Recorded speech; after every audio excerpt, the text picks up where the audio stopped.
bagi seorang yang dia asal dari Melaka. Asal dari Melaka, dia datang bekerja ke Perlis dan dia duduk di Perlis, dia tidak berniat untuk bermastautin di Perlis. Tidak berniat bermastautin di Perlis maksudnya dia datang ke Perlis untuk bekerja. Habis tempoh kerja, dia tak berniat untuk duduk kekal di Perlis. Ada orang asal dari orang luar, dia datang ke Perlis, memang dia menjadikan Perlis ini sebagai tanah air dia. Dia kata, aku mati sinilah. Begitu. Beli air, tanah, beli rumah. Dia berkeluarga di sini. Dan dia berniat untuk kekal duduk di sini, meninggal dunia di sini. Itu dijadikan Perlis ini sebagai mastautin. Sekalipun dia orang luar. Di sini jadi mastautin. Itu mastautin. Tapi orang ni tak. Dia duduk di sana berapa tahun? 10 tahun. Barangkali 10 tahun Ustaz. Ui, lama. Lepas 10 tahun tu apa? Balik-balik ke negeri saya. Dia ketika dia berada di Perlis, status dia mukim. Bukan mastautin. Habis tu mana tempat mastautin dia? Dia kata, saya berniat nak patah balik ke negeri saya Melaka. Jadi Melaka itu adalah watan dia. Tempat yang dia jadikan sebagai tanah air dia. Dia asal di situ dan dia memang nak menetap di situ, dia menjadikan Melaka itu sebagai watan tanah air dia. Okey, oleh kerana itu dia datang ke Perlis hari Isnin untuk bekerja, hari Jumaat dia balik ke Melaka. Maka ketika dia sampai di Melaka, dia dalam perjalanan dia boleh jamak qasar, tapi bila dia sampai sahaja di Melaka, sebaik saja dia sampai di Melaka, dia tidak boleh lagi jamak, tak boleh lagi qasar.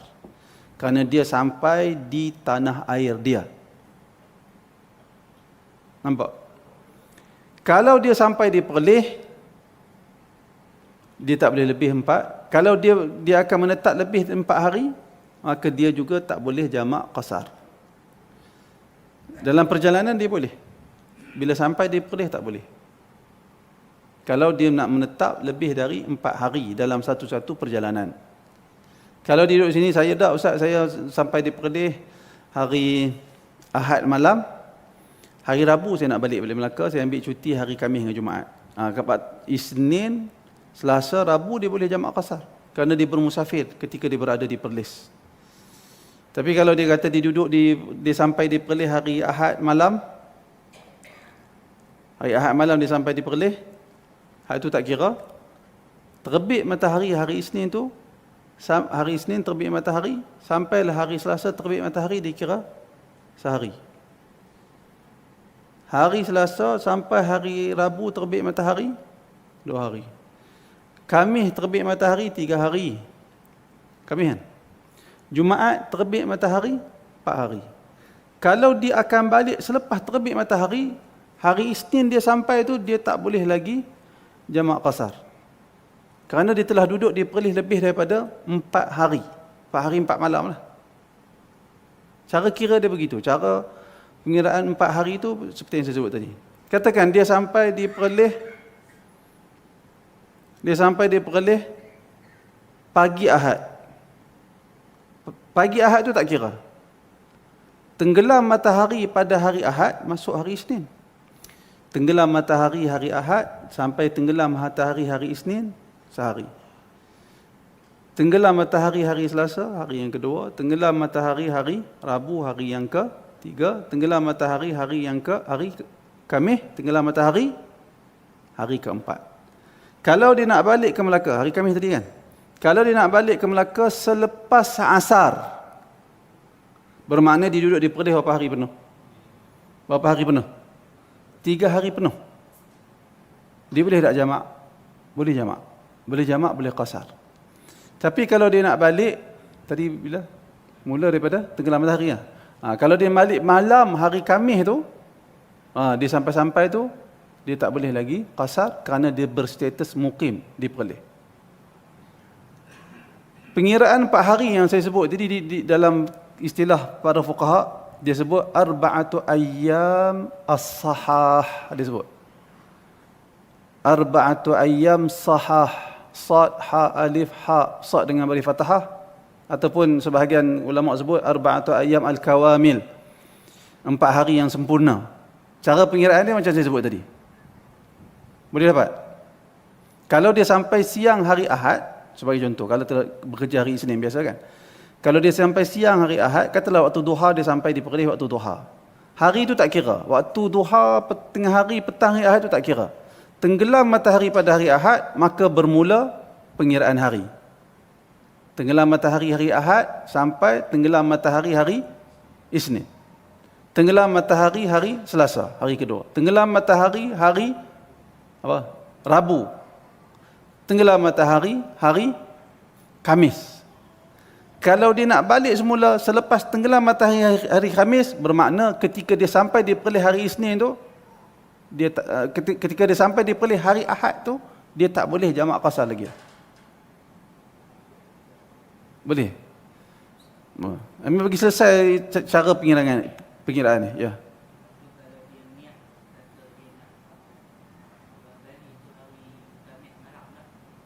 Kami malam